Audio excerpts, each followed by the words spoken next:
কালকেই দেখেছিলাম গাছ ভরে কুড়ি উঠেছে, তাই আজকে সকালবেলা চা খেয়ে ছাদে চলে এসেছি ভিডিও বানাবো বলে।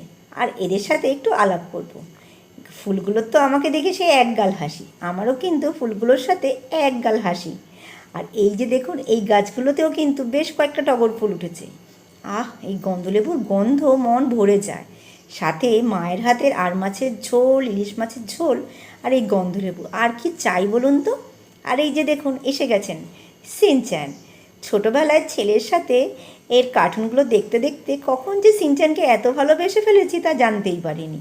আর আজকে যখন চোখে পড়লো এই সিনচ্যান কার্টুনের ছোটো ছোটো পুতুলগুলো, এক কথায় ছেলের কথা মনে পড়লো, তাই নিয়ে এলাম ওর জন্য। ও কিন্তু বাড়িতে নেই, এটা ছিল ওর জন্য একটা ছোট্ট সারপ্রাইজ গিফট। ও এসে দেখে ভীষণ খুশি হলো, কিন্তু জায়গাটা তার একটু অদল বদল চাই। আমি রেখেছিলাম অন্য জায়গায়, সে এসে রাখলো তার মতো পছন্দের জায়গায়। ব্যাস, আমি কিন্তু এইটুকুনিই চাই। ছোট ছোট জিনিসে এরকম আনন্দ পাওয়াটা কিন্তু একটা বড় কথা।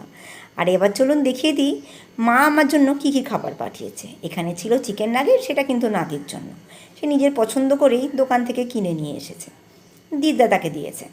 আর আমার জন্য রয়েছে টিফিন বক্স ভরে খাবার।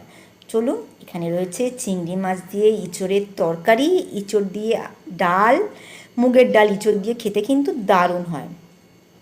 তার সাথে সাথে চলুন বক্সটা খুলি আর আপনাদের সাথে শেয়ার করি।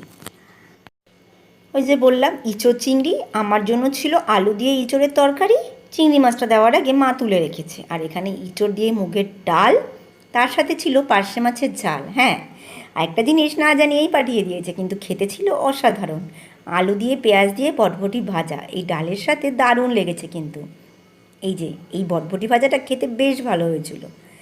আর ছিল পার্শে মাছের ঝাল, আর এটা ছিল মিক্সড ডাল। এটা দিয়ে আজকে রাত্রে রুটি খাবো। কিন্তু কিছুক্ষণ পরেই বুঝতে পারলাম ডালটা ঠিক নেই, একটু টক হয়ে গেছে, তাই মাকে ফোনে জানিয়ে দিলাম আর ডালটা ফেলে দিতে হলো।